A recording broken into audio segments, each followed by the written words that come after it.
Kieran from New Zealand, you're watching Pete's Basement Show, so go fuck yourself, my friends. Kia ora.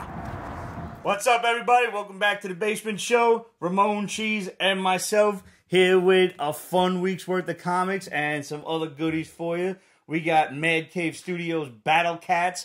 We got He-Man and the Masters of the Multiverse. We got Images Olympia, Boom Studios Heartbeat. We got The Question, The Deaths of Vic Sage. Plus, we got some bombs from Mikey the Shadow Sutton. Nice. A nice little intro. Yes, so nice. Grab your drinks, and let's get started. Salud.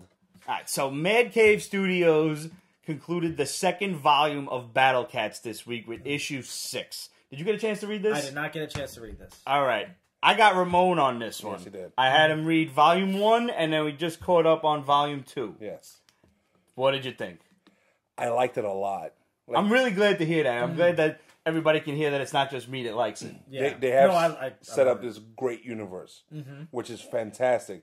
And don't ask me to remember names and stuff. The names are complicated for now. Yeah. I mean, Yeah. as all true fantasy series have, Yes. complicated names are a must. Kelthan, Valadar, Yes. Kalira, Viella. Yeah, it's just...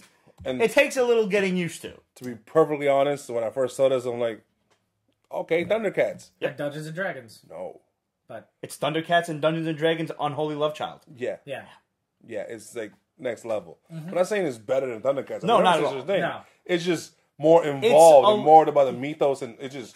Yeah. Yeah, they could do like prequels and side stories, and There's so much. Yeah. Yeah, there is. From the... And like you said, that they really have set up a perfect little universe here that Yeah. we have seen comic companies, especially fledgling comic companies, try to flesh out a new universe. And what do they do wrong?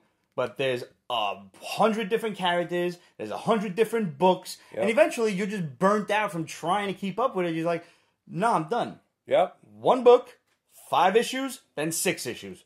Done. Valiant Xenoscope. Take some notes.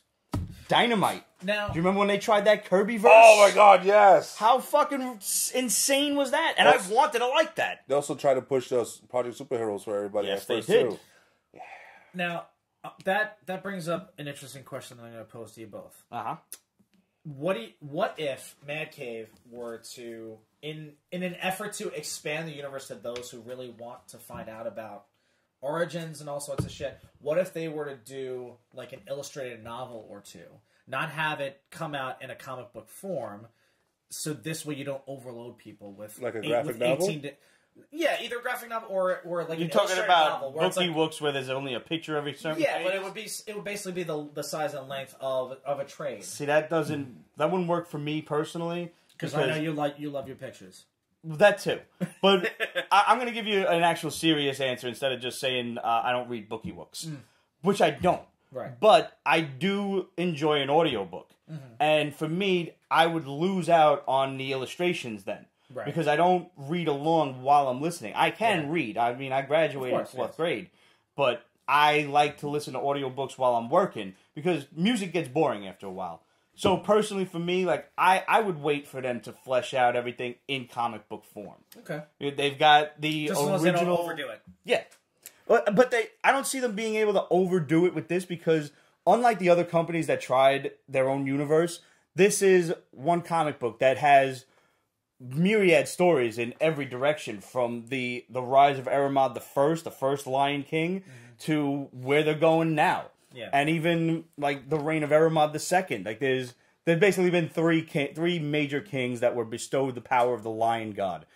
And it sounds confusing, but as you read it, it's very easy to understand, very easy to catch up on. By the end, by midway through Volume 2, all that stuff is matter of fact to you. Yeah. Yeah, it's like, okay, yeah. The first volume is a little tough to catch up on because they bounce back and forth from one of the Battlecats getting kidnapped, and you're like, shit, they're just going to talk about this like it was in the past, but they catch you up on it by like issue 4 or 5 or so. Yeah. I mean, I hate to make this comparison because one's epic, but Lord of the Rings, the first book, Yeah, that. Let's be Thank real. Thank you. It's a lot of exposition. Yes, oh my god. The most amount of more exposition in that first book than the entire epilogue of book 3. But you're absolutely right in that you get things fleshed out, and then everything becomes kind of matter of fact, and you know who they're talking about. You may not remember them afterward, but when they mention a name in here, you know who they mean. Yeah. Like Valadar is the evil former the leader of the Battlecats who is now turned against his king, and we kind of have an idea why the king accidentally, through everybody makes mistakes, got one of their friends killed, someone he loved. Yeah. So now he's out for revenge, and he's going to just take over the whole throne and kill everybody. But they haven't shown that either. No, they haven't. So that'd been a good little side story. So there's definitely more that has to be fleshed out. The weird thing is he still has her skull, though. It's you know. I mean, you know, people keep souvenirs. Some people keep movie tickets. Back to your idea. Illustrated bookie book. I would like an illustrated encyclopedia. Mm-hmm.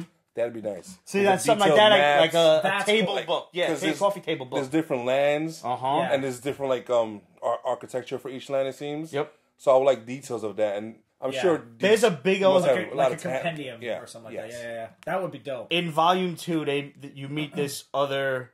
He looks like a battle cat, but he's not one of them. He's just kind of helping them, and he lives in the ruins of this ancient city. I would love more of that, because that one splash page of the ruins when they're walking through, I'm like, this is dope. Yo, the artwork is good. There's backgrounds. Amazing. There's backgrounds. The armor on the cats is dope. It's so like meticulously drawn. Yeah. The action sequences. There's a lot of people getting their heads cut off. This is like some if this is a movie, it'd be hard art, just the amount of blood. Yeah. Yeah. But I wouldn't want this live action movie. I want this as an anime. What kind of anime? Like Castlevania style. Bingo. Okay. Yeah, I'm down with that. I think it's Powerhouse Productions. Honestly, like I haven't bought a legitimate action figure in years. These would make dope action figures. Yes. Like a good 6 or 7 inch, like a Marvel Legends scale. Yep. Mm-hmm. Yeah. They would. A lot of accessories. Cool Man Cave, are you listening? Oh, I'm sure they're definitely listening. It's on the list. Yeah. We love you guys, by the way. We really do. Yeah, we did a really great interview with the guys at Mad Cave, Chris and Chris. Shout out to you, gentlemen. And they gave us a rundown of what Mad Cave has just coming down the pipe, from the conclusion of Battlecats to Ramon and I reviewed Wolvenheart last week along with RV9. Yes. We announced 2 separate contests last week during that episode, and I'm going to announce a third one right now. We're giving away not only this Battlecats issue 1, that is a NYCC exclusive black and white sketch cover, signed by Mark London. We also have Wolvenheart, the NYCC cover with Dracula, and RV9, another exclusive NYCC cover. There were 3 separate questions for 3 separate books. So, we're going to have graphics up on Instagram, on Facebook, and everything, so you'll be reminded of the contest, but you can only hear the questions right here on the Pete's Basement Show, so you're going to have to go and watch the show. Yes, I'm whoring this out for YouTube hits. That is exactly what I'm doing. But we're not proud. I'm fine with it. I have gotten over that shit. Trust me. We are going to give these away to you. They are a $20 value each, and we're just going to mail them off to you guys. All you got to do is answer these questions correctly. Send your answer to questions@petesbasement.com. And then, now I said originally that it was going to be on the episode after Thanksgiving. But we're actually going to be rolling out a lot of contests over the course of the next week or so. And I've decided that in the spirit of giving for Christmas, we're going to announce all the winners to all of the contests the last episode of the year. That makes sense. Yeah. Ship it all out. And then ship it all out in 6 months. It's like we'll get it out to you sometime in March. Eventually. All right. So, for RV9, the story of the crazed female assassin who goes against her guild. Yes. Super awesome artwork. In this one, the question was a Pete's Basement question. What did Pete, Roger, and Steve use to defeat the evil Tish in the Ramon's Basement saga? At one point in Pete's Basement history, Ramon and a crazed band of Puerto Ricans took over the basement show from the Italians. How did Pete, Roger, and Steve, the resident Italians, win back the basement? In Ramon's defense, he was being mind-wiped at the time. He was not in control. Hey, what happens? It does suck. Well, she does have a nice rack, so, you know, it's quite easy to hypnotize Ramon. Etch-a-sketch. Done. What did Pete, Roger, and Steve use to defeat the evil Tish during the Ramon's Basement saga? That's 1. To win the Wolvenheart, issue 1. Now, Wolvenheart is the story of a time-traveling vampire hunter who has to defeat time-traveling monsters. Wolvenheart is the umbrella corporation, basically, that sends him and other hunters back in time. He also works closely with Nikola Tesla and probably other people from history, so I'm really looking forward to this. Because why the fuck Marie not? Bathory, the Blood Countess. We've got Dracula coming. We've got Queen Elizabeth. This story promises to be really good, and I've only read issue 1. So, in the spirit of vampires, what is the Japanese name, the Japanese title to everyone's favorite vampire hunting video game, Castlevania? What is the Japanese title to Castlevania? Questions at Pete'sBasement.com. Guys, I'm going to read all of the emails, but respectively, title it something that I'm going to figure out. All right? Title it Vampires, title it Castlevania, title it Wolvenheart, title it RV9, title it Assassins, title it Italians versus Puerto Ricans. I don't care. Jets versus Sharks. Whatever. I'll figure it out. West Side Story. When you're a jet all the way. Or a cigarette to your last dying day. Yes, exactly. Now, being that we have said before that Battlecats is a lovely mixture of Thundercats and Dungeons and Dragons, I felt that, because a lot of you guys don't know the history of Battlecats, but I want you to experience it, I want you to see the books, and I want you to enjoy them, I figure a Thundercats question just might be in order. Sure. Okay. Plus, we also have He-Man to review later, so I'm kind of in an 80s mood. You know? Indeed. So we all... Always in an Hence the 80s shirt. Yeah. That's right, I'm always in an 80s mood. Now, we all know what happened to the Thundercats. Their planet exploded, they flew to Third Earth, which happens to be the third planet from the sun. That is Earth. They landed on our planet, basically. But, now this wasn't like Krypton, where the scientists were screwing around and accidentally fucked up the planet. What actually caused Thundera to explode? They do say it during the cartoon series. I'm not talking about the 2000 first No, reboot. we don't talk about that. We're talking about the original 80s cartoon series of Thundercats. What caused Thundera to explode? You get to win Battlecats issue 1. I am so glad that... I'm a little annoyed that this left on such a cliffhanger that it did. It did. But we are going to get Battlecats Volume 3 sometime in, hopefully, 2020. I'm hoping it's an extra issue long, because Volume 1 was 5 issues. That's right. This is 6. Yeah, so this is... So you're waiting for Volume 3 to be 7? Yeah, I'll be cool with that. Why not? Yeah. Although it's an odd number, it is 7, and it also goes in steps, so that meets the requirements of my OCD. I'm cool with it. All right. That's important. That's very important. Cave Studios formed in 2014, and Battlecats was their first release sometime back in 18, and they have been completely consistent telling really cool stories. Midnight Task Force is another one. Knights of the Golden Sun, I can't say enough good things about.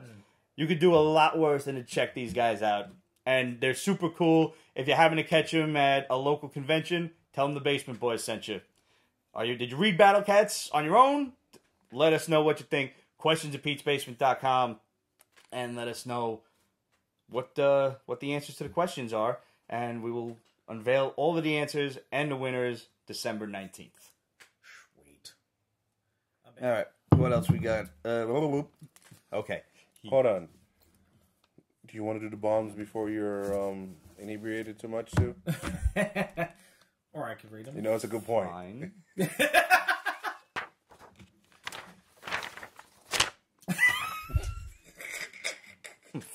Harumph! I didn't get a harumph out of you. Okay.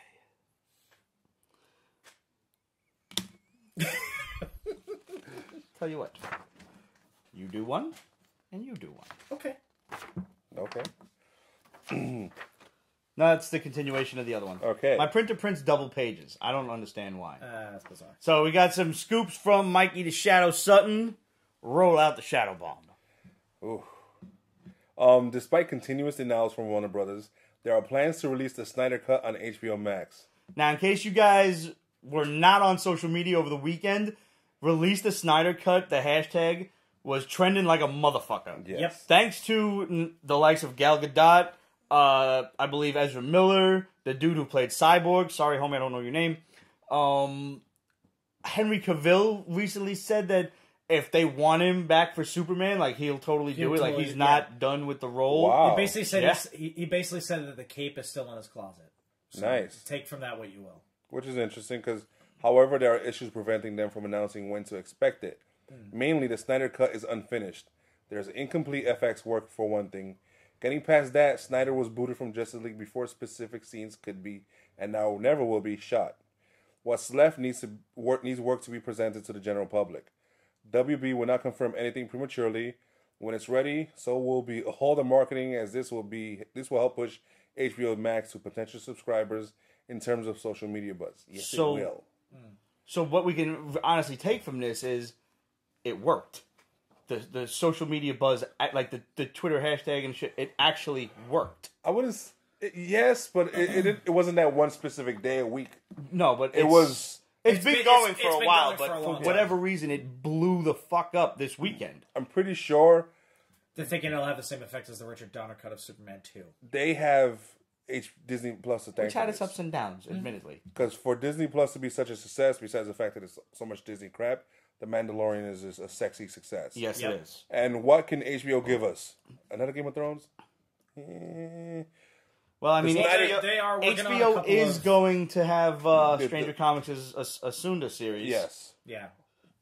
But And they also have a few other... the Snyder Cut already comes with a lot of built-in hype already. Right. Yeah. And demand, and this is like almost ready-made. You'd be a fool to not spend money into it. Yeah, let them Good finish money. it. Yeah.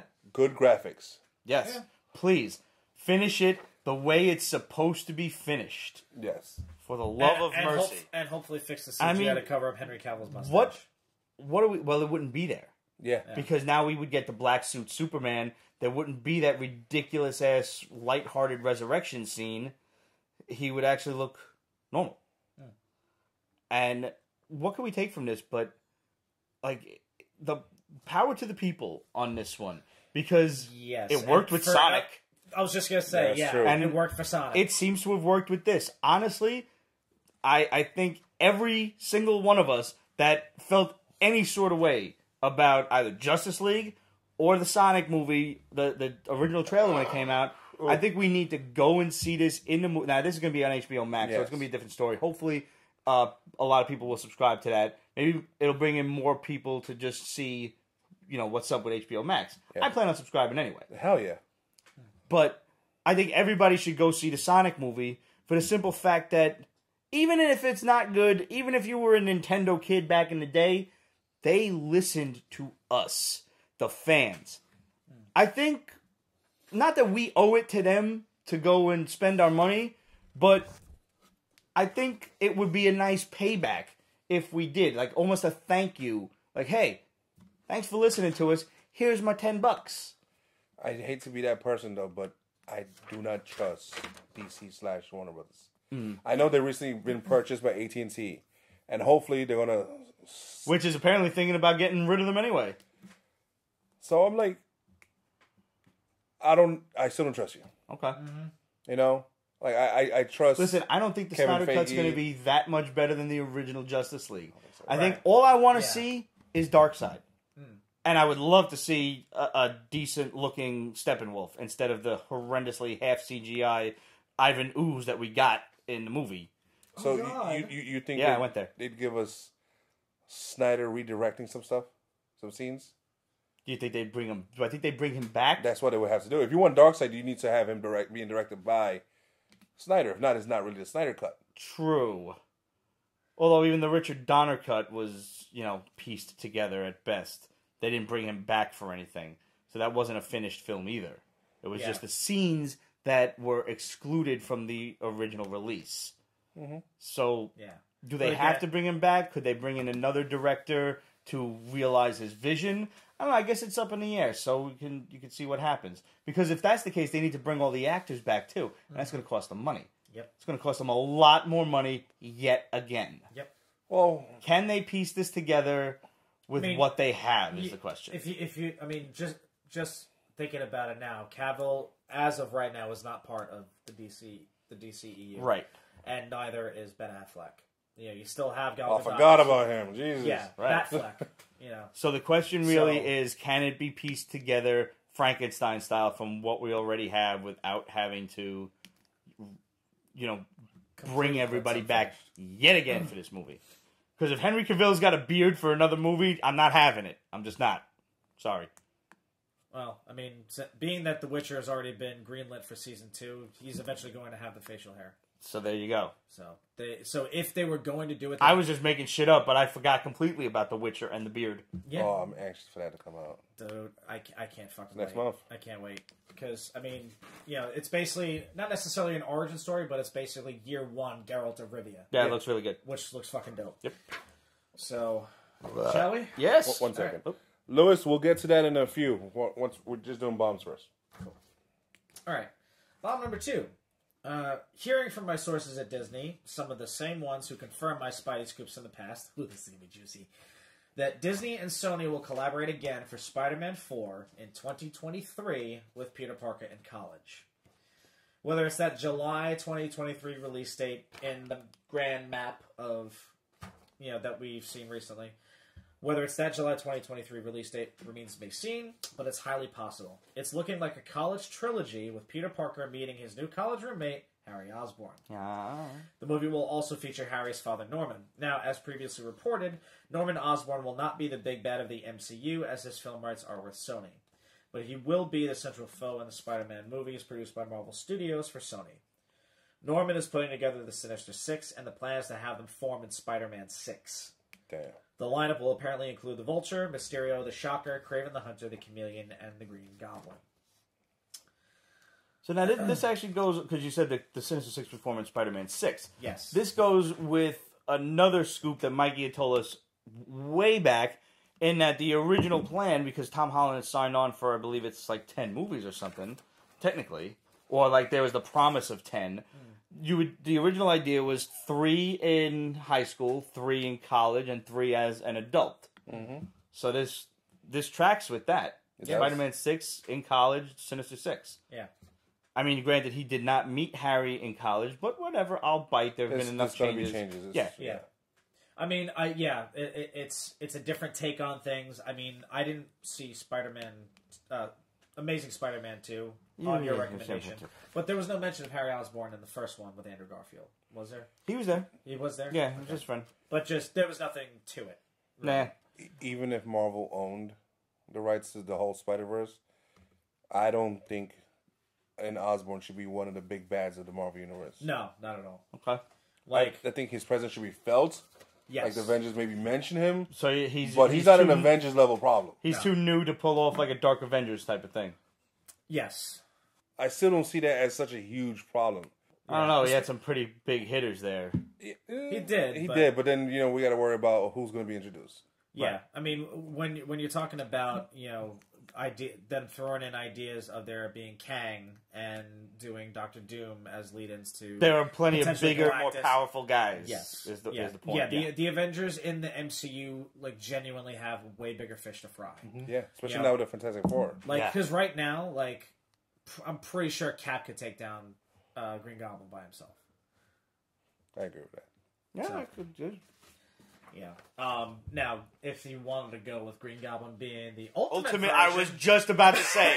I don't know She about would need a bit of Ultimate help. Green Goblin. Yeah, Cap is strong, but Ultimate Green Ultimate Goblin was- was kind of like a Hulked cross between out. Hulk and Fin Fang Foom. Hulk Goblin. Hulk Goblin, yeah. Yeah, Hulk Goblin. Anyway, the last part regarding Disney's desire to purchase the Spider-Man IP rights from Sony scooped a few months ago. There's no update yet. Both companies will continue to proceed as normal until anything major like that happens. No company can assume a sale. They must continue to function until the ink is dry, which is how Disney ended up with Dark Phoenix and New Mutants leftovers, even after they had already purchased Fox. Disney still desires those rights and are willing to buy them. Sony's viewpoint is currently unknown. All right. I still haven't seen Dark Phoenix. Yeah, me neither. I had to be reminded of it by somebody the other day. You know, Like, I want to watch it just because of Sophie Turner. I was told when you see it, all you see is Sansa and hear Sansa. Yeah. Well, she is British. And that's what's going to bug me. Well, she 'Cause I think Sansa has a whiny voice. She as tries much as I to love the talk character. American. Yeah. You know what? I went into that movie with such low expectations. Phoenix? Yeah. You saw it? Yes, I did. Wow. It wasn't as bad as like people made it out to be. Don't get me wrong. It's terrible. It's disjointed. It's all over the place. It doesn't know which direction it wants to go in. It doesn't know who wants to be the bad guy and who doesn't. It's not a good movie. But I was expecting Neither was Last Stand, and it was directed by the same motherfucker. Honestly, if I had to really pick and choose, I know what you're gonna say. Last Stand is more cohesive. Even though it's a terrible story, it's more cohesive. I think I would rather watch The Last Stand because of the quality of actors.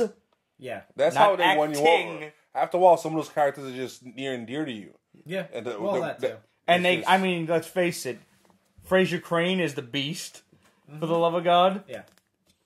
that's Kelsey fine. Grammer. Running around on all fours. There was some Vinny good- Jones is the most horrendous juggernaut ever, Yeah. but he did give us a meme.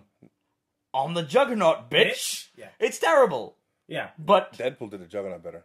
Deadpool, Oh, absolutely. Now, 1,000%. absolutely. But still, And you know, Colossus. Ellen, And but still, Colossus. but still, Ellen Page's Shadowcat's like, who's running, dickhead? Like, And he ran into the wall. yeah, First of all, he was a mutant. Wrong.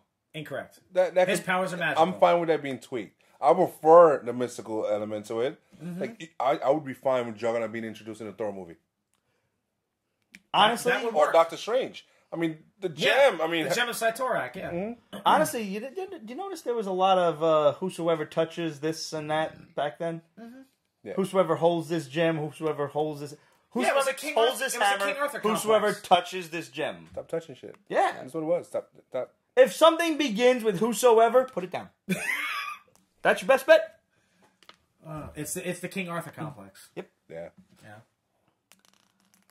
Should have played with your own sword, kid. You caused a whole world of trouble. At least then you're only disappointing your parents. Hey, Demetrius is watching. Hey! What's shaking, homie? Cuz, you gotta get back on the show, man. We miss you. I was in your shop the other week with Steve, and you weren't there. You were apparently at a wedding or something. Steve the Pirate. Not Steve the Pirate. Wait, Steve the Pirate? Who the hell is Dodgeball. Oh, God. Okay. Whoopsie. Here I am remembering movie lines, and they don't even remember those movies. Oh, that's Steve the Pirate. Arr. No, I only know if you can dodge a wrench, you can dodge a ball. That is a And line. what's her name? Velma was student. Linda Not Cardellini? Velma. What's her name? Yeah, her. The other one that played Daphne was stupid hot. Was that Daphne? She was Daphne, right? I don't remember. No, Sarah Michelle Gellar was... no, the other one that played Daphne. There was another one. Was there not? I don't Shit. remember. Either way, Ben Stiller's wife, stupid hot. She is. She had a nice lesbian kiss doing that. Yep. Wait, Ben Stiller's actual wife? Ben Oh, yes. Stiller's actual Christine wife. Taylor. I There we think is go. her name. She made him bleed his own blood. No one makes me bleed my own blood. You know who loves that movie? Jenny. Really? Yes, loves it. Quotes it like nobody business. Anyways. Yeah, it's Yeah. Christine Taylor. Yep. One of these days, we're gonna Who's have an also in entire. Zoolander. Yes, she was. Yeah. We're going to have just an entire Pete's Basement episode with nothing. We're just going to communicate exclusively through movie quotes. Yep. So I'll be available for 5 minutes of that show. If you haven't been watching, my memory is garbage. Until we get rolling, and then all of a sudden you're going to be throwing down. Yeah. Okay. I wonder what we're going to talk about. I wonder. This is Christmas. By the early power for of Grayskull! So He-Man and the Masters of the Multiverse came out today, and I'm quite thrilled. This is the first time we have actually seen the Anti-Eternia He-Man in comic book continuity, and anything besides just the Masters of the Universe classic toy line. And how he became a classic toy line when he wasn't actually a classic in the first place. Like, they just ran with it. They just kind of crowbarred him in. Yeah, honestly, I love the idea. Isn't he rare? Well, they're all kind of rare. They're all limited edition to Okay. X amount of pieces, Yeah. you know? And it's just really an excuse for the Collectors Club to charge a couple of $100s for some of them. Do you have one? First shelf top there. Oh, okay. Yeah. Love the packaging. Love just the look of the figure. And I like evil clones. That's a thing with me. Yeah, you really do. Yeah. I love Nemesis Prime. I love Anti-Eternia Except He-Man. you hate the Scarlet Spider. I love Kane. I love Kane. I hated Ben Reilly. But Kane, the first failed clone, thought he was just an awesome character. Then they went and ruined it. And while I'm on that subject, just a quick raise your glass to and rest in peace to Tom Lyle, who was a really fantastic artist. He did, to his credit, he did design and partially write the Clone Saga. He designed the outfit for the Scarlet Spider. The hoodie was a cool look. Which despite my distaste for the character itself and its entire existence in culture, literature, anything, I'm surprised you don't own that hoodie. I won't, on principle. Because it represents a character that I despise. A concept, a time in history that I fucking hate. Yeah. Which has been well documented on this show. Yes. It is a cool outfit. The Scarlet Spider Ben Reilly Spider-Man costume was dope. With the whole all-over spider thing? Yeah. Love it. Hate it. Hate him. You understand what I mean? Yeah, love the outfit. Love it, hate it. him. Yeah. So I can't like the outfit. I can't root for the outfit to return because I hate the origin. Nevertheless... Now, there are subsequent iterations of the hoodie concept being worn by other Spider characters. Like, I think early Miles Morales was Miles wearing Morales some wore version it, of it. Ghost Spider wore it, Yeah. Spider-Gwen, whatever. So those are okay, right? Still triggers his PTSD. A little bit. I think Spider-Gwen is weird because when it goes back, she's like, there's no webbing on her mask. It's just solid, which bugs me. Where's the webbing? Nevertheless, I will not speak ill of the dead over something as silly as the Clone Saga. So, a rest in peace to Tom Lyle. Yes. He was a really cool dude. He's a super nice guy. I did once give him shit about the Clone Saga, and he took it quite lightheartedly. Fair enough. We shared a joke. We shared a laugh. And honestly, on the subject of that, like, if people know that they were part of something that was terrible and acknowledge it and don't give you shit for it, Like George Clooney with Batman. Yeah, I gotta give you a shitload of respect for it, dude. Yeah. You know? Own it. Yeah. I may hate what you did, but I love your attitude about it. Exactly. So. We got way off topic. Yeah, we did. But we're pulling it back. We went on a tangent, but it was a notable tangent. Clones. Yeah. Which the Anti-Eternia He-Man is... He's not a clone. He's a multiverse clone. He's a bizarro. Alternate universe. This is the one universe in the entire Eternium multiverse that He-Man is the bad guy, and Skeletor is inevitably the good guy. Yes. This book... A bit of a rebel, though. Yep. Yeah. He's a loudmouth. He's not like Prince Adam at all. He is the Prince of Eternia. Randor is still the king. But you also have evil characters like an evil Teela, an evil Orko, which may or may not be the Ancient One. We'll see how that works. Not to be confused with the Ancient One from Doctor Strange, but a different Ancient Trollin that started the whole fuck up in Eternia. Anyway, that's a story for another time. Evil Orko. I remember people. him. Yep. Yeah. And since you bring that up, that's the last few He-Man series that's come out. Mm-hmm. Yeah. And I expected that tone going into this book. Yeah. And also the artwork, to be honest. I didn't get those. Yeah. Not that this was a bad book, but when you're expecting, LMB.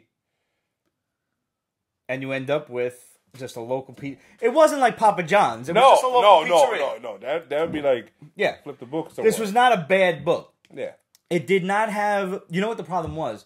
We've been used to and slightly spoiled by Freddie Williams III's artwork, and he has his own style. Like, he doesn't try to mimic the cartoons and shit. He just does his own thing. Yes. And he's really good at it. So this was not that. But it wasn't terrible. It just wasn't what we were expecting. Now, like you said, the tone. The tone is a different ballgame altogether. Yes. Because it is much more along the lines of a Spider-Verse tone than the previous Masters of the Universe books. Like the original Spider Totem series with Moreland. Kind of. That was dark. Yeah, no, this wasn't... By comparison to, like, you know, the Inheritors, right, where you actually have the Spider-Pig show up. This hasn't gotten dark yet, but I think it will. I think so, too. That's what I'm thinking, because, I mean, it hinted at it. Yeah, it's you know, rehashing the Jet Li movie, you know, in a certain aspect of things. Okay, I understand. Because he's going around taking out all of the other He-Men and absorbing their power. Yes. It's Highlander-ish. It's the one-ish. I forgot about the one, but that was what I thought was Highlander. Yeah. There so can be only one. Combinations of that sort of thing. Mm-hmm. So now they're flipping the script and saying, well, now Skeletor's got to be the one to save the day and restore And it's going to be power. interesting to see this guy, this particular alternate universe, Keldor, technically still, Prince Keldor, team up with a whole bunch of different He-Men that he hates because that He-Man killed his whole family. Yeah. Whereas now we've got, I mean, the guest appearances in this book alone, we don't see our He-Man. Right. We don't see the He-Man from our universe that we've seen in DC before. The one that teamed up with Lion-O and Superman. That stabbed Superman. Awesome. So good. The Masters of the Universe shit that DC has put out lately has been so damn good. It's ridiculous. I gotta go and buy the trades. Yo, they're so good. Yeah. This is going to be a love letter to the fans. That's all this is. If you are a He-Man fan and it's Dolph Lundgren. Yeah, Dolph Lundgren's He-Man is in this. Yeah. The little stupid cartoon He-Man that we've been playing on our mobile phones, just beating the shit out of giant like Skeletors and Trapjaws and them. That little guy's in it. He's like the Spider Ham. You got a question there? Yes. Go for it. Sonny Mooks. Sonny, what up, buddy? Had no idea there was an anti-He-Man. Yes. Does that mean there is an anti-She-Ra also? Is she okay? Is she still hot? Daniel Blank answered saying, "Yup, Sonny, been around since like 1984." An anti-She-Ra? No. The She-Ra's been around, but I haven't seen an anti-She-Ra yet. This is the first we've been introduced to an anti-Teela or an anti-anyone else. I want an anti-She-Ra. I would. Yeah. The idea is there. This could be in this because the last we saw of She-Ra, Despara, Adora, was just recently learned that she's She-Ra. And that story in and of itself, holy shit. Where the Horde, they don't go with, like, Hordak being just, like, Skeletor's mentor and shit. The Horde is this ancient evil from another dimension. Hordak is, like, 1,000,000 years old. Mm-hmm. And he's the Horde. He's, like, the Phalanx, almost. It's fucking scary and disturbing to see him, like, when he villains out. It's so sick. And to realize that this is the first time He-Man and Skeletor have to team up to beat this motherfucker. And I mean, when we thought that the DC team up, the Injustice versus Masters of the Universe was going to be a love letter to the fans, which as soon as He-Man put his power sword through Superman, I'm like, oh, this is good. I'm sorry, that was the DC Universe one, and then there was the Injustice one, which only just ended a little while ago. It was okay. It was fun. It was more than a little while ago, but all right. Was it that long ago? Yeah. All right. Sorry, man. This one, a spoiler alert, I guess, but we're going to see a lot of different He-Men show up because this book ends in Starship Eternia, and we all remember the short-lived He-Man reboot from like 87-ish. My favorite scene was Evelyn with the evil in bed with a certain purple guy. Yeah. And she's hot. She's hot. Yeah. And she's just Lynn. I always thought Evelyn was hot. Yep. She's just Lynn. Yeah, she's just Lynn. Yep. Did you ever see her without the helmet on? No. There was one episode where she actually takes her helmet off. She is a short-haired platinum blonde. Really? Mm-hmm. Yeah. Interesting. Blondes have more fun. Popping up on screen now. Just for all you guys on YouTube. Yeah. Dig up the DVDs. Because I think I have the entire series, original. I have the original. I didn't get the Blu-rays because I got the nifty box set that when you put it together, it makes the whole scene, and it was Master He-Man, She-Ra, and the future-ish He-Man. So Okay. it all went together. Nice.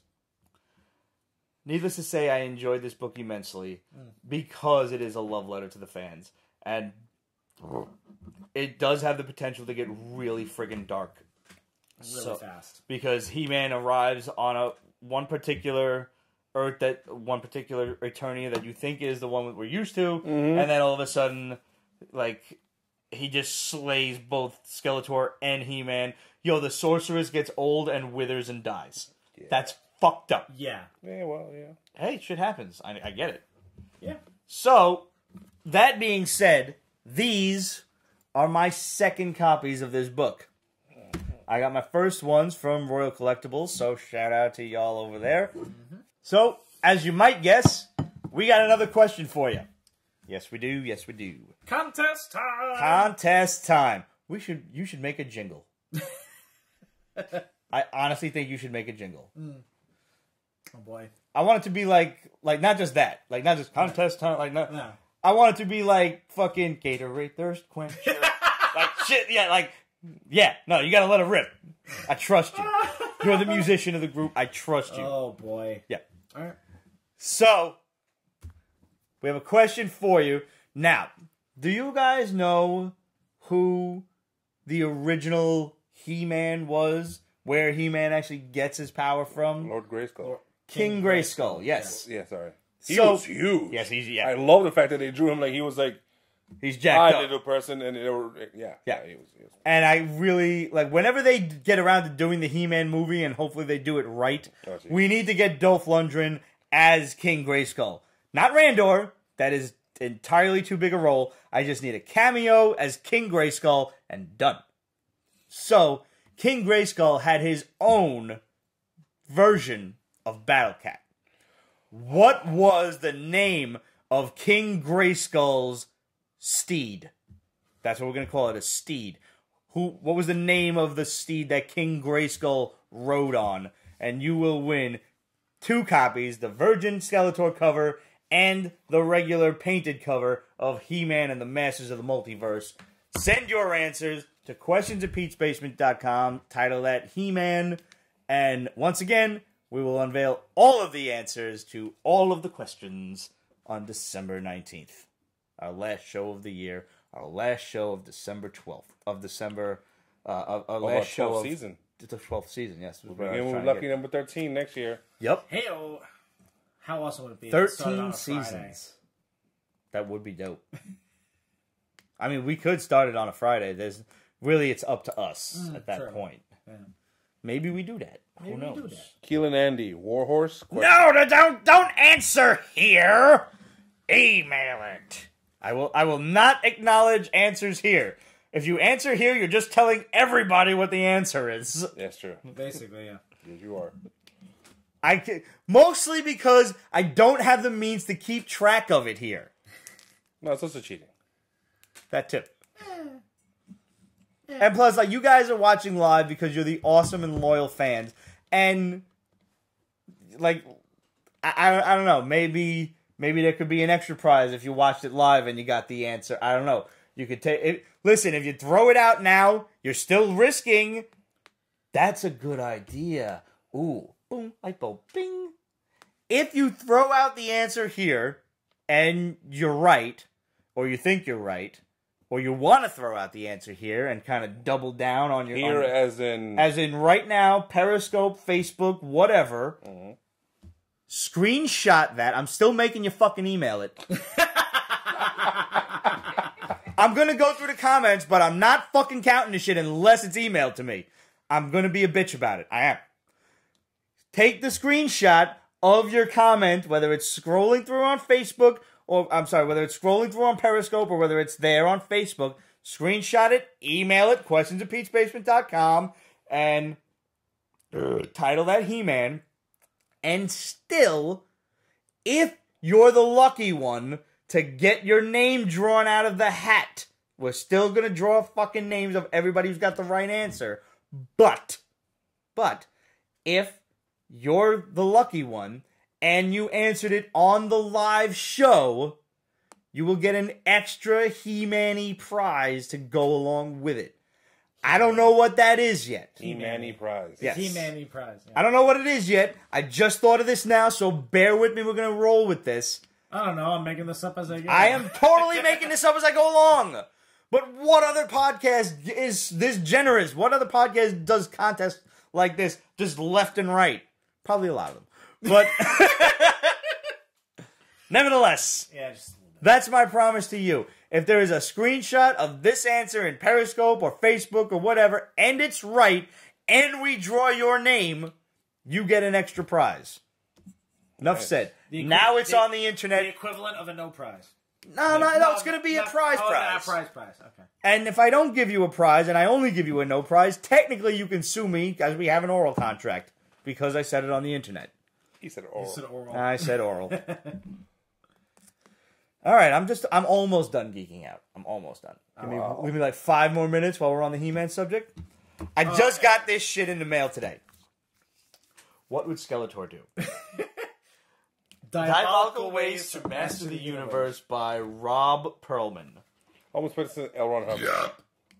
That would have been funny. I wouldn't put it past him. Those commercials used to freak me out, man. Me too, yeah. Dianetics by L. Ron Hubbard. Mm-hmm. Well, that's not And we didn't know that was will Scientology. Sue us. Why? Because we say that? They're so happy.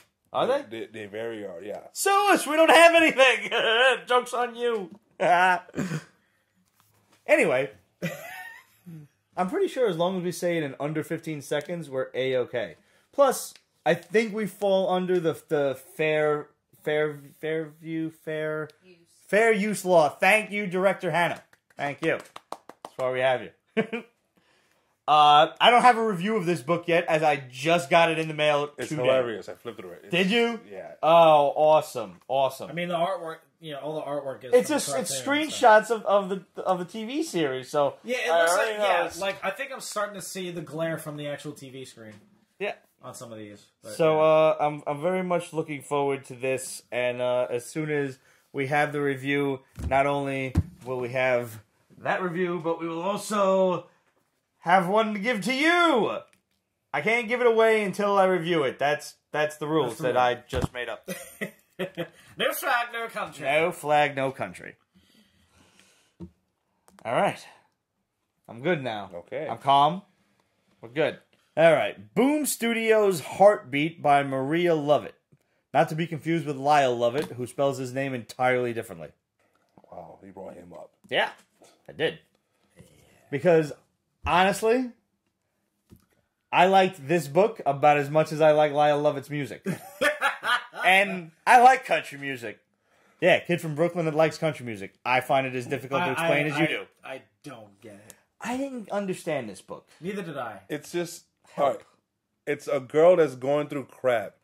She's going through some shit at school. I get it. She's getting picked on. She's not popular. For whatever reason, she's wearing an eye patch, but there's nothing wrong with her eye. I think they... No. I think her eye is actually fucked up. When she took it off, it is messed up. She has bruises all over herself. They do literally beat the crap out of this girl in school. How did I not see that? Because you were upset. You were angry reading. I was angry. You're right. Angry reading is a dangerous thing. I've done that. I've stopped collecting books.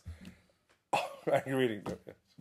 Calm down before you read it. If not, you will drop series like left and right. Yeah. But I still didn't understand what was going on. So maybe I'm not quite getting it. Maybe if you can sell me on this. So she's going to a school she doesn't really want to. I want to say this much before you go on with the explanation of the story. The artwork is good. The artwork's fantastic. I really like the artwork, and I really like the way that Maria, because it's written and drawn by Maria Lovett. She does facial expressions really, really well. You can honestly see that this girl is going through some shit. These other girls are total bitches. Yeah. Bitches. Like, yo, like...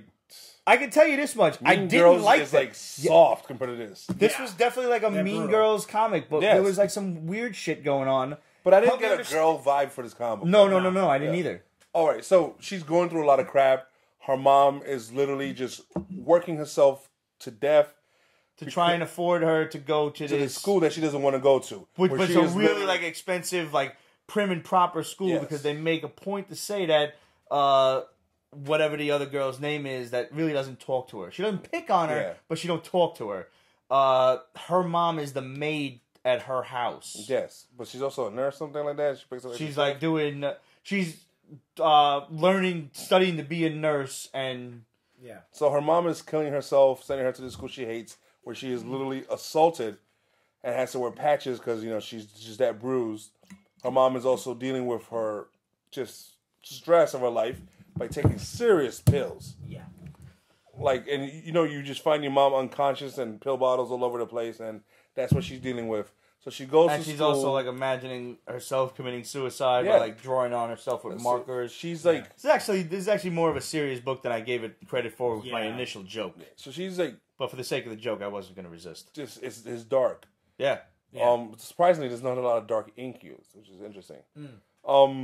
So she's dealing with the school and this crap she has to deal with, and it seems as though she also cleans the school afterwards, or something. Yeah, she's on some type of maintenance schedule or Yeah, whatever. because there was a mop involved, and she was there in the end, and she Right. hears something, so she goes to check, because, you know, if you're in the school afterwards, it's already creepy enough as it is. See, that's Schools what I and didn't- churches are creepy after hours. That's what I didn't pick up After on. I didn't dark. understand that she was the one like doing the maintenance in the school. Yeah. so So then that's she to help to pay for the tuition that goes she into clearly that can't room. afford. and she sees this One of the girls that like I think they used to pick on her or something. just munching away on somebody. No, that was a dude, wasn't it? I think it was a dude. Yeah. And the girl was dead. Yeah. With her heart, the rib cage. Yeah. Like yeah. Yeah.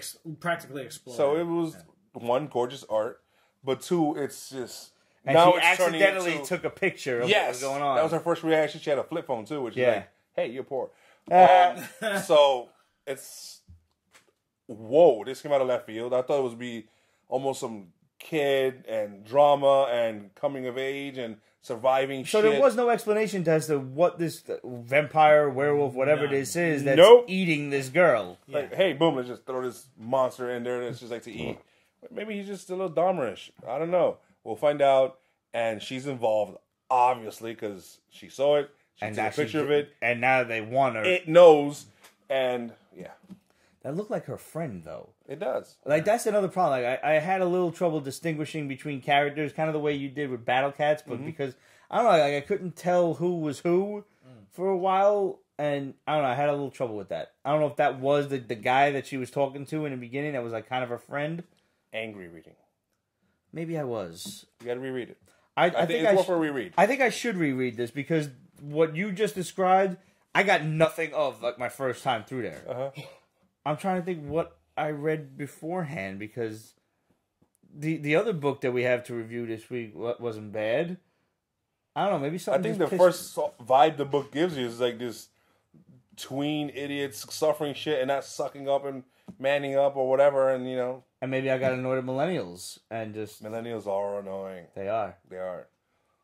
I would like to thank everybody that chimed in with a little laughy emoji to the one piece of the Pete's Basement Instagram story that we had up this week, which was a picture of the Breakfast Club, and it said, remember, for every boomer that hates a millennial and every millennial that hates a boomer, there's a generation in between that hates you both. Yep. That's us. Yep. Some people will say that, oh, but Pete, you're a millennial. No, I'm not. No. Even with the definition going as far back as I've heard it go, which is 1983, Which is stupid. which is Yeah. totally stupid. Totally stupid. I still beat that by 2 years. Yep. So does he, so does he. But I don't think of millennials, personally, until you hit around 1990, 1991. That's just me in general. Okay. After that, you know, obviously you get to Generation Z and whatever else you No, fucking idiot teenagers after, are. Yeah, after certain titles, I just stopped. Kate says Gen X. We hate everybody. Yeah. And I have heard a really phenomenal... Because Gen X is like a lot of late 60s and 70s babies. Mm-hmm. I don't really associate with them too much either. Because they're sometimes 10 years older than me. Sure. Like my old bartender, Greg. He's definitely Generation X. He is the poster boy for Generation X. Love you, Greg. You've given me many a free shot of Jameson. You are Generation X.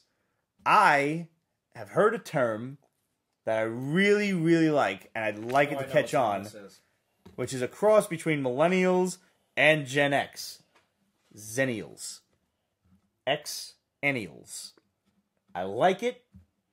I'm okay with it. It still makes me feel cooler than both of those fuckers. So I'm good.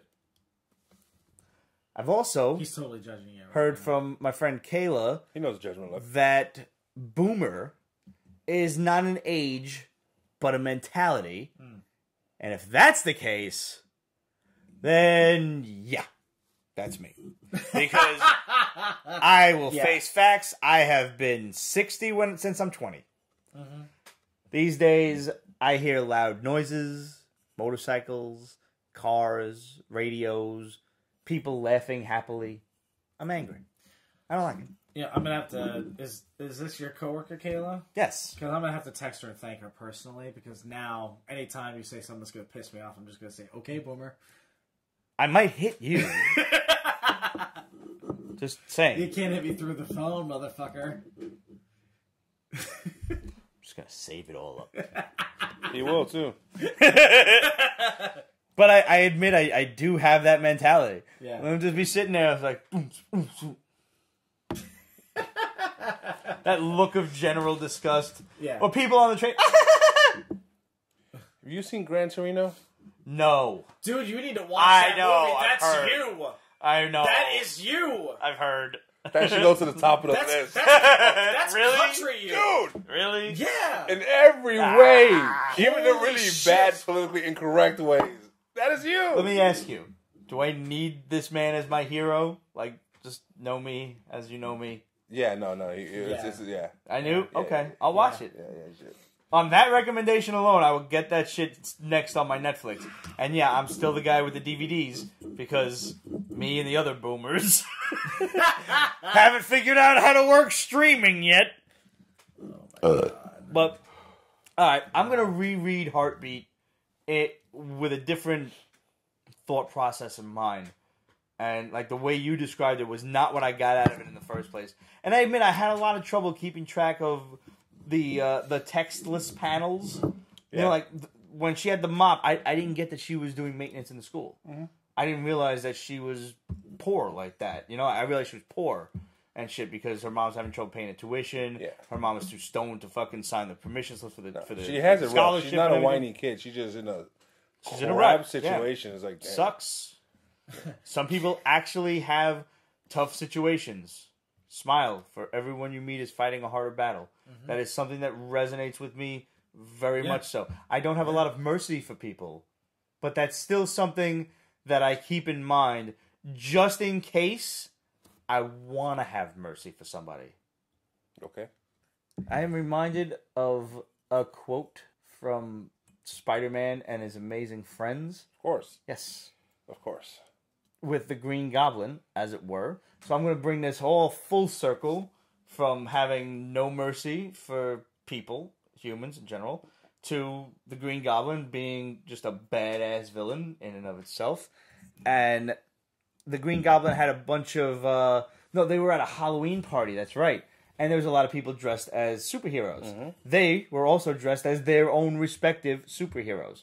Except for Angelica Jones, who was actually dressed as, I believe, Spider-Woman, not Firestar. Because who the fuck is Firestar? Except for Spider-Man's Amazing Friends. Anyway. So Spidey looks around and he sees a bunch of people dressed as Spider-Man. And Angelica tells him, like, well, settle down there, Peter, because there's a bunch of super villains out there, too.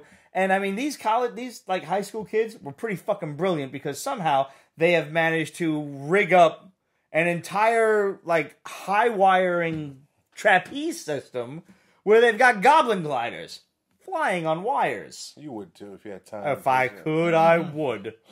So later on, as he realizes that he's not dealing with a high school kid, but he's dealing with the Green Goblin, the Goblin's line is, "You're at the mercy of the real Green Goblin. And of course you know, I don't have any mercy." What? Peter Luca gets all his philosophy from Cobra Kai. From cartoons. Just everything comes from cartoons. Let those who fear like me... Skeletor there. Well, I don't know. I wonder if it was Alan Oppenheimer. I don't know. Because he does kind of sound like him. But I'm not sure. It's around the same time. Nevertheless, I do like to live my life by Serpentor's own credo, which is let those who fear me follow me, let those who oppose me die. He yelled it, but I don't feel like yelling. I'm calm. We're good. He yelled a lot. Spentor? Yeah, he always yelled. Yeah, he was an angry son of a bitch. This I command. Every episode. Several times, usually. Yeah. I mean, he just got resurrected after a few thousand years. He was probably pretty horny, and I mean, the Baroness was all up in Destro's metal cock, so, like, who was giving up? Zorana? She was weird. Well, he wasn't exactly resurrected. He was created from a mixture of others. Yeah, but if you go by Cobra Law standards, which you really shouldn't, okay, yeah. maybe he existed beforehand. Okay, we're not going by that standard. Yeah, no, we shouldn't. That's a whole other discussion. Which, by the way, I still have that G.I. Joe special that we filmed ages ago. I expect to get all of the Pete's Basement videos that are just in the vault out to you, ideally, before 2020. That is my goal. That is my goal. Ideally. For you. See, this is why he's going to take 6 months to send out the prizes to everybody. That, and I mean, it's going to be cold. I don't want to walk to the post office. Especially not carrying shit with high winds and stuff. No, yeah. So. Images Olympia. I enjoyed this book. It was cute. It was fun. Yes. Yeah. It hit close to home. Yes, it did. Yes. Yeah. You got a nerdy kid who reads comics in school. He gets picked on. His mom works double shift. His dad passed away. And the kids at school are just general pricks. Mm-hmm. You know? And all of a sudden, the character from his own comics literally crashes out of the sky, falls from Olympus, and kind of lands in front of him. Yeah. He's also a giant. Well, he's a god. So. Yeah, he's a god. Yeah. And I love the fact that, like, he's not responsive. Like, he's unconscious for quite some time. No, he's knocked the hell out. And then he gives them Vicodin for his headache. Yeah. It's like, hail Vicodin! And it's healing properties. There's mad people just going out trying Vicodin for the first time after reading this. Yeah, probably. Not good. I like this book. I did too. Yeah. And I like the art.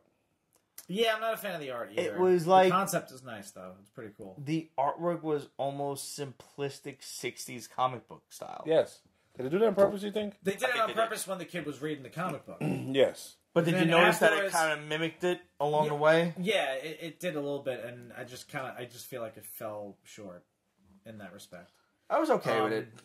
But yeah, the interesting thing that happened afterwards is that the portal opening, or he tried to open the portal to go back to Olympia, and He was still too weak to do it. he was still too weak to do it. However, it was still open just long enough for some shit to hit the fan.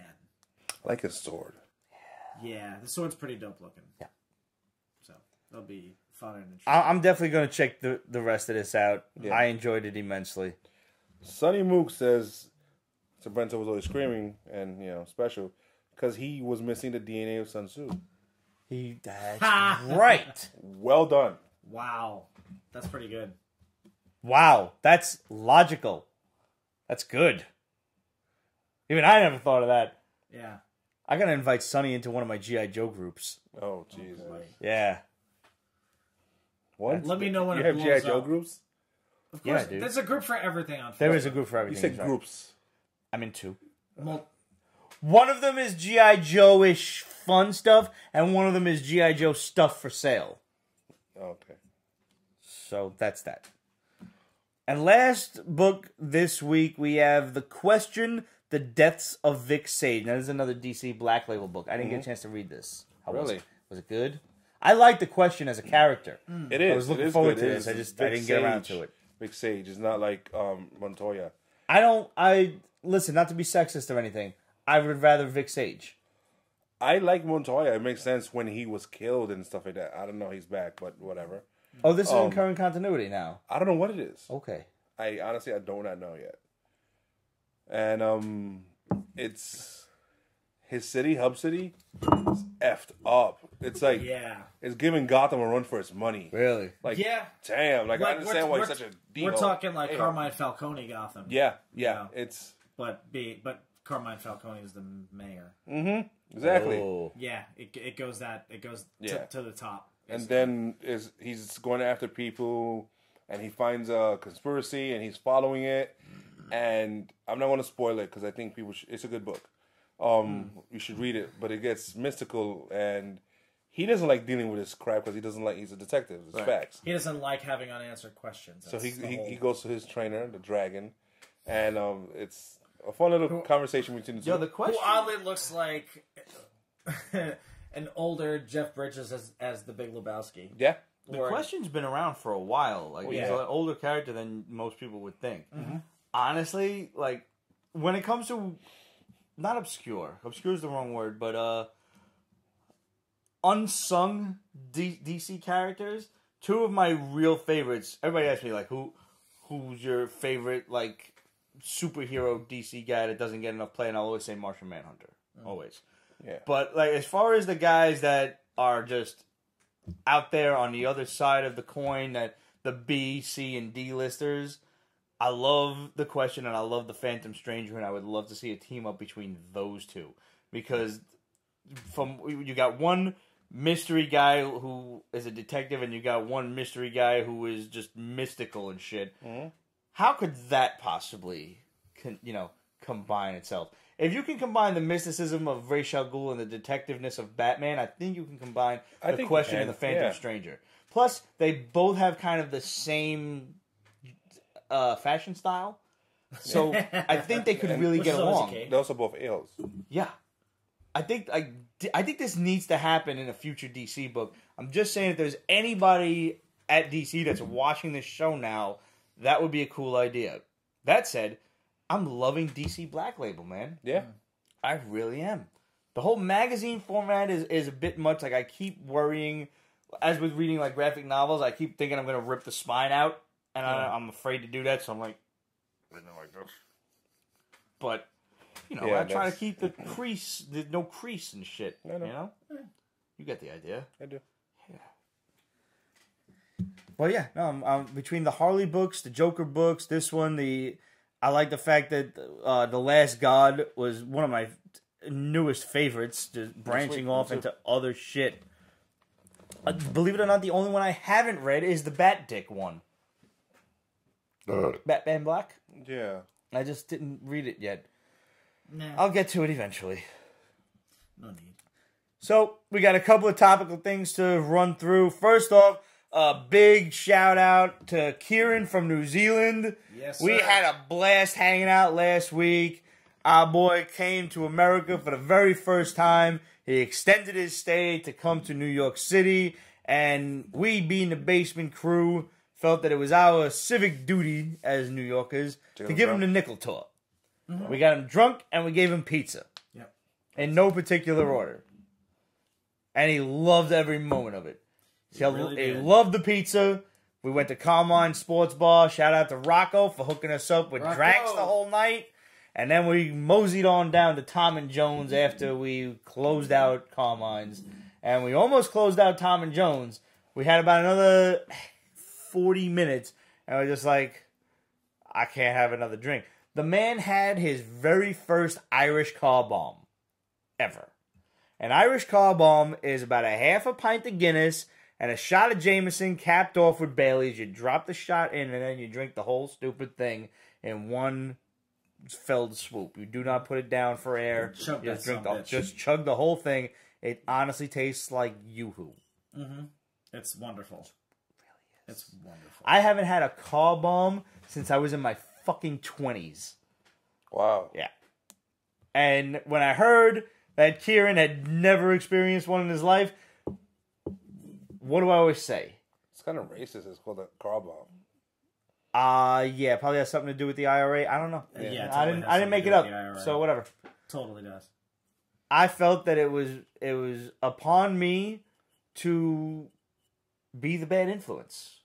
And well, you succeeded with flying colors. You almost succeeded on me, but my ass had to drive home because I had to work the next morning. We even left a message for his mom.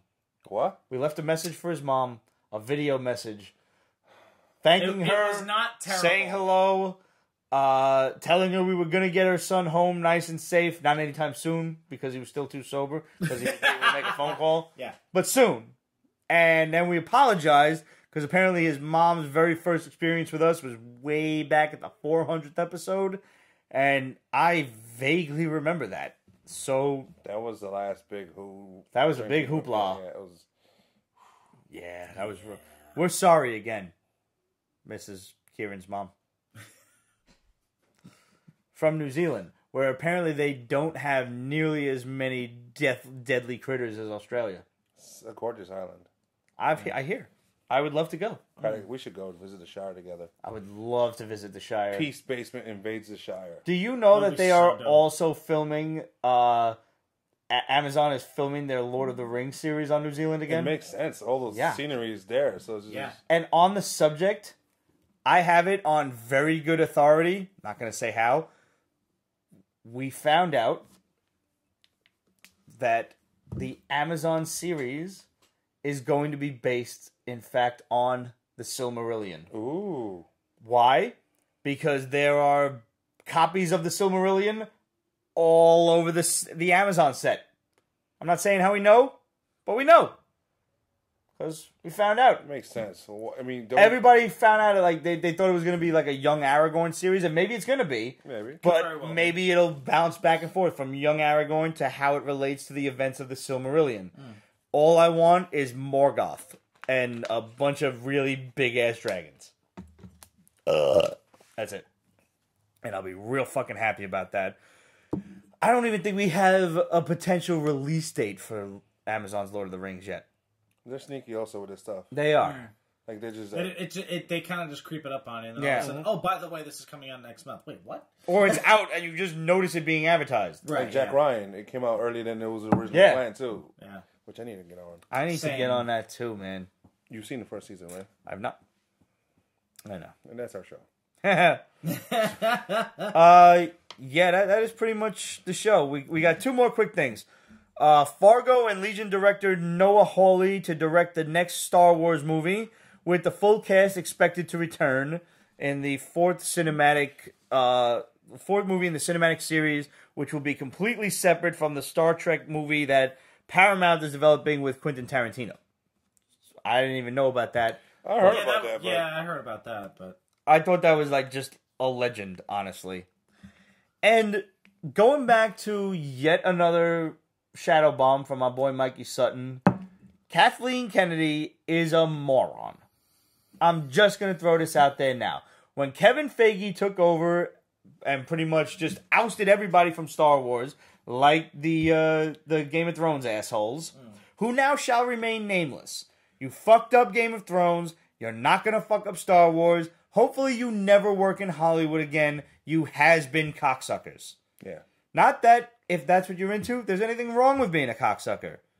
Go on about your business.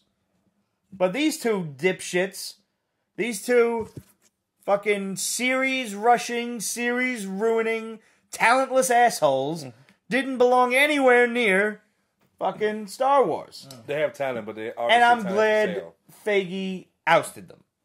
That said, there was some worry, according to our boy, that Kathleen Kennedy was not really capable of doing the job right. This is not Mikey's word. These were words from on high. And this story finally got broke by the rest of the nerd media, as I found the story on several different websites.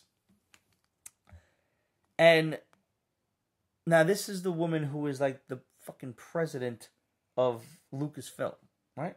I don't know. Some shit like that. Yeah. Lucasfilm president. And do you know what she said? When posed with the question of making a Star Wars movie, she said, well, there's no source material. We don't have comic books. We don't have 800-page novels. When in fact, you do. Disney You have myriad novels, Star Wars novels that used to be canon, you fucks. Yeah, and this is where Disney is kind of shooting themselves in the foot a little bit, because not long after they bought Lucasfilm, They announced. And they bought That the rights. was not canon. They announced that nothing nothing of the extended universe was canon. Okay, I but get that. they are also picking and choosing what to make canon. Exactly. So why can't you? How can you actually sit there and say with a straight face that we don't have the reference material? I get that you don't want all of that to be canon because you still have your own stories to tell. Right. And if this is all canon, technically those stories are told. Yeah. So you don't want that unless it's out there on the big screen making billions. Right. I get it. Yeah. I'm amenable to that. But don't sit there and say, essentially, we don't have the reference material when it's all fucking right there in front of you. Yeah. It's right fucking there. There are, how many? 30 plus more novels? More than that. Yeah. It's up there. We actually know one of them writers, DeCandido. That's right. Keith DeCandido. Yes, he was a guest on a Basement Show several years back, several times. Sonny Mooks replaced Kennedy with Jon Favreau. That's probably closer to happening than people think. Any of us would dream to think. Yeah. The Mandalorian is so good, and it's getting such high praise that is probably what's going to happen. That being said, if there are not Baby Yoda plushies, a Funko Pop, something. By Christmas, Christmas ornament. Anything by Christmas, someone high up in DC and Disney marketing needs to be fired. Hard punished, like Shane walked. Yeah, through the streets of like Hollywood Disney Park. Okay, this the Baby Yoda memes are taking my attention off of the cat memes. Yes, with the angry woman. And I saw a meme that said it was like a Wolf of Wall Street thing. It's like sell all your cat memes, invest in Baby Yoda memes. Yeah, I don't know. Why the fuck not? So yeah, I seen one and it was like Baby Yoda, like, and it was a driver's license that said Mick Baby Yoda, and it was like me when I try to get into the bar early, and it was like the McLovin driver's license, but Yoda. I got you. That's great. Kate says their coming rumor is we will see toys possibly by Black Friday. Yeah, Black Friday needs to happen. Shit. Black Friday's gonna break the internet then. Yep. Because I'm sure they're not making enough pops for. No. Yeah, there's. I mean, my favorite one obviously is my turn on the Xbox. It is said so. Mom did. Yeah. Like that's just fantastic. Have you watched it? Like I have not watched it. Oh, you got it, man. I know. You have the means. You have the capability. I do have the capability. Now. Yeah, I do. They're not that long yet. They haven't. No, they're like 40 minutes tops. Yeah, so far. Yeah, so far.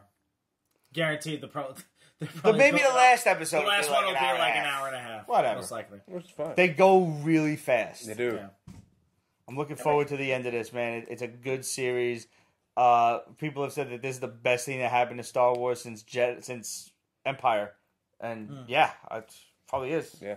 Yeah, Kate says the reason the toys are slow in coming, spoilers. That makes sense. You know what? I can understand that because how many times have we gotten spoilers for Marvel movies through Toy Biz or Hasbro or whatever? Toy Biz, I'm sorry. But like the Hasbro shit. Or Lego. Lego is infamous for fucking spoilers. Want to get the Mandalorian figure we saw? Yo, the figure arts one, it's either that or the Hot Toys one. They'll probably be around, well, Hot Toys is going to be a little bit more expensive, but we'll see. Really? More so than... The figure arts will probably be about 70 to 100. Okay, yeah. And the Hot Toys one probably going to be closer to $3. Yeah, I still eventually want to get my hands on the Magneto figure arts one. We need to have Rock on the show review it when it finishes.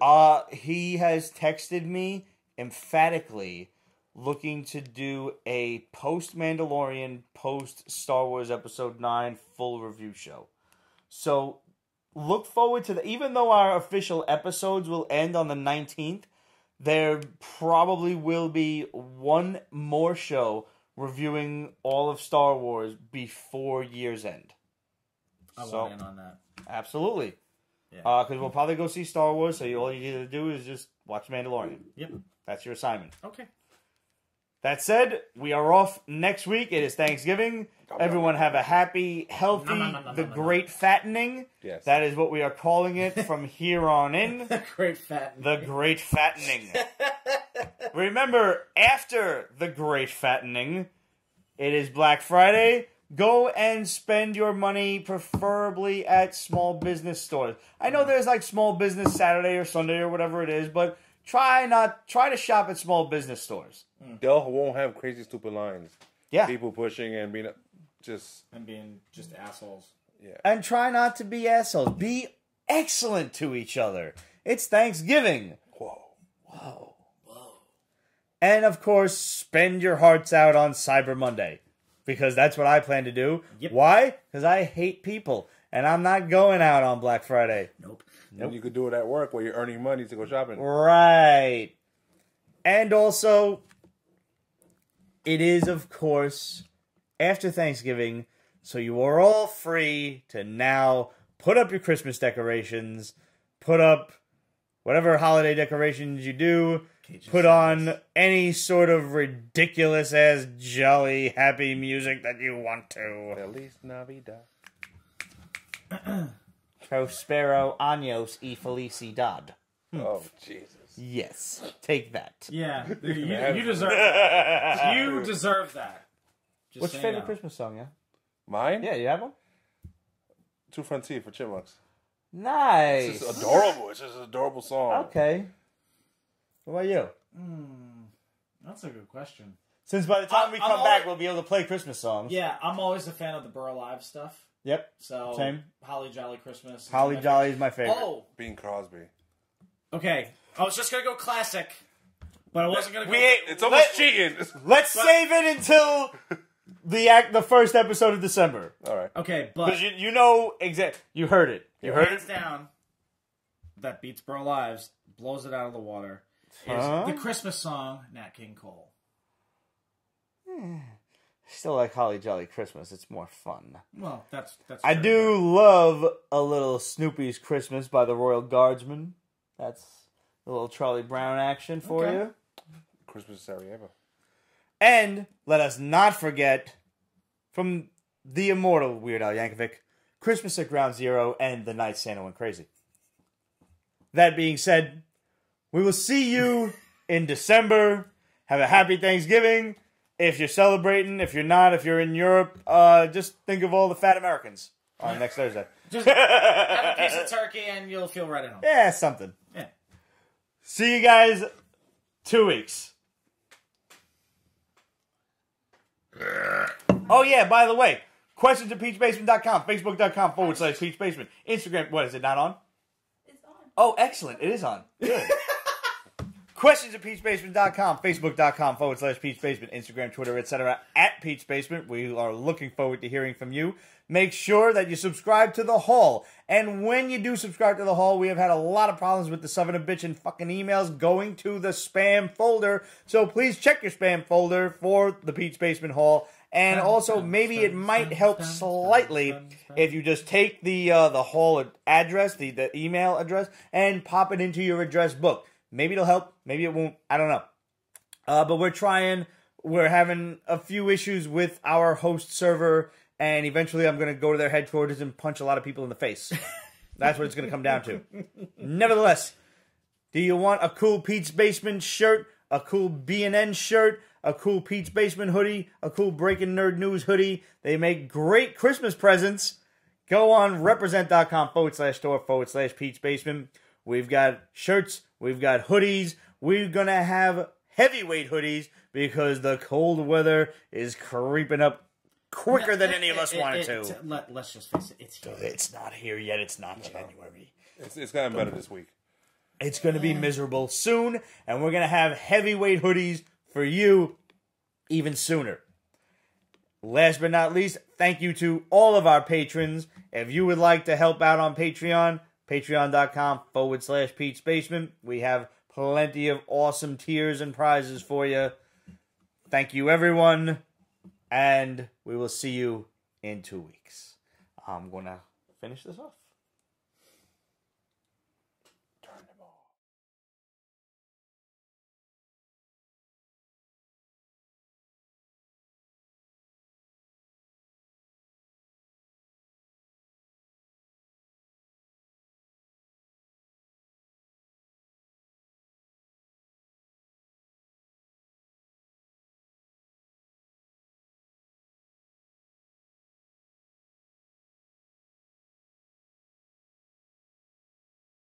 Pete's Basement is copyrighted 2019. Ripped Productions. All rights reserved, so go fuck yourself.